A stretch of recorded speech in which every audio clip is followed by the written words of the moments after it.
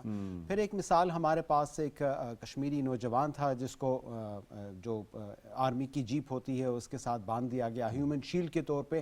صرف ایک نہیں بلکہ کئی مثالیں تھیں. فاروق ڈار، عرفان، یہ تمام نام تھے. اس میں بھی ایک نام تھا میجر گوگئی جس نے باندھا، بعد میں اس کو انعام دیے گئے. میجر گوگئی جو ہے اس کو انعام دے دیا گیا تھا. اس کے بعد یہ امپیونٹی کی مثالیں ہیں. پھر صرف یہی نہیں، آگے کچھ مثال اس طرح بھی آتی ہے جس کا آپ نے بالخصوص ذکر کیا کہ وہاں پہ جتنے بھی کشمیری ہیں، فوج نے، وہاں کی جو ایک دہشت گرد فوج ہے، اس نے A++ اور اس طرح سے جو ہے رینکنگ کر کے وہاں پر فوجیوں کو، اپنے وہاں کے جو دہشت گرد ہیں، جو سیکیورٹی فورسز ان کو کہا جاتا ہے، ان کو یہ کھلے عام چھوٹ دے دی ہے کہ آپ جس کو بھی وہاں پہ شہید کرتے ہیں اس طرح کا نام رکھیں، آپ کو اتنے اس کے پیسے مل جائیں گے، اتنا آپ کو اس کا عوض مل جائے گا.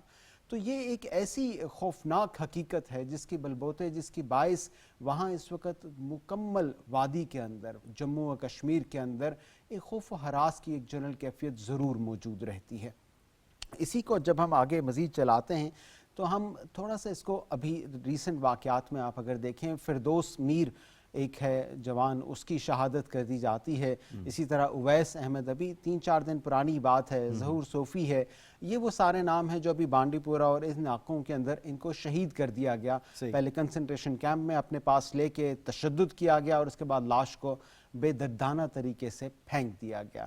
یہ کیوں کیا گیا؟ اس لیے کیونکہ ان کو یہ معلوم ہے کہ ان سے کوئی پوچھنے والا نہیں ہے. یہ مثالیں میں نے اس لیے بھی آپ کے سامنے رکھی ہیں کیونکہ مثالیں صرف نام نہیں ہیں، یہ خاندان ہیں، یہ انسان ہیں، یہ وہ لوگ ہیں جنہیں شہید کر دیا گیا. اور بہت سارے ایسے لوگ جس طرح ابھی آپ نے ذکر کیا تھا، مسرت عالم بٹ صاحب کے کبھی ٹرائل نہیں ہوا، کبھی کوئی چیز کنوکٹ نہیں ہوئی. 30 سے زائد مرتبہ ان کے اوپر پی ایس اے لگائے. بالکل ایسا ہی ہے. پی ایس اے ان پہ بار بار لگاتے رہے. ایک دفعہ وہ کورٹ سے باہر نکلتے، پھر پی ایس اے لگ جاتا، پھر پولیس ان کو دوبارہ لے جاتی تھی.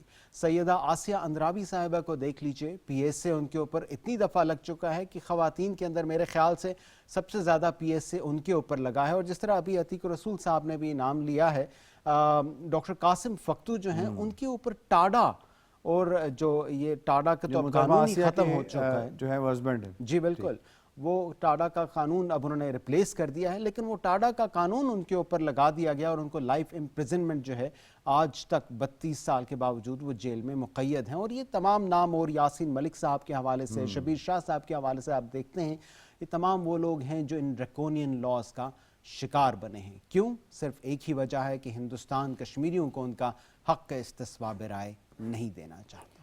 ڈاکٹر صاحبہ, یہ معاملہ جو ہمارے پینلسٹ نے یہاں پہ بیان کیا ہے یہ تو بہت زیادہ گمبھیر ہے. یعنی کوئی ایسی ہیومن رائٹ کی وائلیشنز رہ نہیں گئی جس کو ہندوستان نے کمٹ نہ کیا ہو under the garb of this black laws. تو انٹرنیشنلی اس کو کس طرح سے دیکھا جاتا ہے؟ ہندوستان اس کی جسٹیفیکیشن کیا پیش کرتا ہوا نظر آتا ہے؟ جیسے کہ یونائٹڈ نیشن کی جنرل اسمبلی کا بھی اجلاس ہونے والا ہے, اس کے ساتھ ساتھ اگر ہم دیکھیں تو اگر ہم جنیوا میں وہاں پہ بات کر لیتے ہیں یا کوئی اور دنیا میں جو اکٹھ ہوتے ہیں اس حوالے سے بات کرتے ہیں, ہندوستان دنیا کو فیس کیسے کر سکتا ہے ان تمام چیزوں کے ہوتے ہوئے؟ دیکھیے ایک چیز کہ ہندوستان دنیا کو فیس کیسے کرے گا, جب ایک کوئی ملک یا اس کے رہنما بے شرم ہو جاتے ہیں تو ان کو کوئی فکر ہی نہیں ہوتی ہے کہ کیسے فیس کرنا ہے. فرسٹ تھنگ کہ انہوں نے یہ قوانین بنائے ہی اس لیے ہیں کہ اس کو مس یوز کرے, اور پھر انڈر جو سیکیورٹی کا بینر کہ نیشنل سیکیورٹی, یہ تمام چیزیں آپ ان کے اپنے تمام ایکشنز کو وہ جسٹیفائی کر رہے ہیں اور بڑے خوبصورتی سے جسٹیفائی کر رہے ہیں. تو ہم یہ نہیں کہہ سکتے ہیں جب ہم ان کو چیلنج کرتے ہیں so they will bring along all those fancy laws جن کے بارے میں میرے فیلو پینلسٹ بار بار ان کو ریفر کر رہے تھے. So all those laws they still exist. کیسے ہندوستان کو ان پہ چیلنج کیا جائے کہ what you are doing in Kashmir and what sort of laws you have put in place in the country, these are two different things.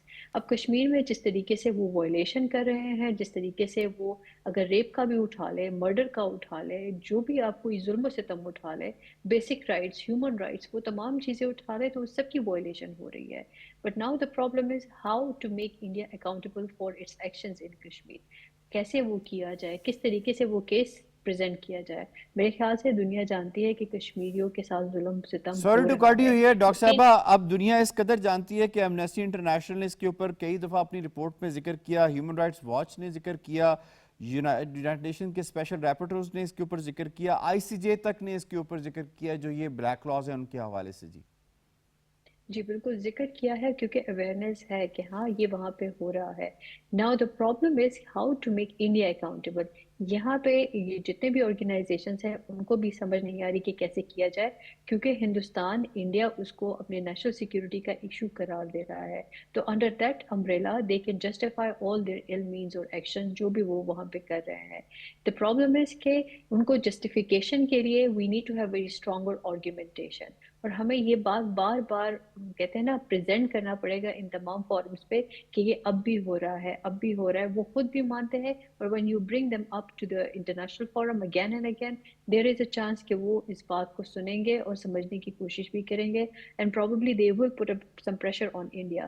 But unfortunately Yasir صاحب یہ جو 370-35A آرٹیکلز کی ریووکیشن ہوئی ہے اس نے بھی تباہی مچائی ہوئی ہے, اور اس تباہی کی وجہ سے کشمیریوں کے ساتھ جو ظلم و ستم ہو رہا ہے اب اس کو بالکل نارملائز کر دیا گیا ہے. تو اس نیو نارملائزیشن پروسیس کو چیلنج کرنا پڑے گا ان تمام انٹرنیشنل فورم میں, انکلوڈنگ جنیوا میں اور یو این کے فورمز میں, کہ یہ جو بھی پوسٹ 370-35A ریووکیشن ہو رہا ہے کشمیریوں کے ساتھ, یہ انجسٹیفائڈ ہیومن ایکٹس ہے, اور انڈر ہیومن لا ان کو چیلنج کرنا پڑے گا. That's the only way forward. Sheikh Abdul Majid صاحب, ان یور اوپینین کس طرح اس کو روکا کیسے جا سکتا ہے؟ جو کچھ یہ ابھی کمٹ کر رہے ہیں, یہ جو گراس ہیومن رائٹس کی وائلیشنز کر رہے ہیں, جو کرائمز کر رہے ہیں, کس طرح روکا جا سکتا ہے؟ یاسر صاحب, جیسے میم نے یہ بھی بتایا کہ اس کے لیے تو ہمیں ایک منظم طریقے سے باضابطہ ایک کمپین کرنی پڑے گی, لوکل لیول پہ بھی اور انٹرنیشنل لیول پہ بھی. دیکھیں ابھی آپ نے ابتدائی رپورٹ چلایا ہے, ایم ایل اے ہے یوسف طارقانی صاحب, وہ اس کے لیے آواز اٹھا رہے ہیں. ہمیں اس چیز کو بھی مد نظر, اور یہ چیزیں ہم نے دنیا کے سامنے لانی چاہیے.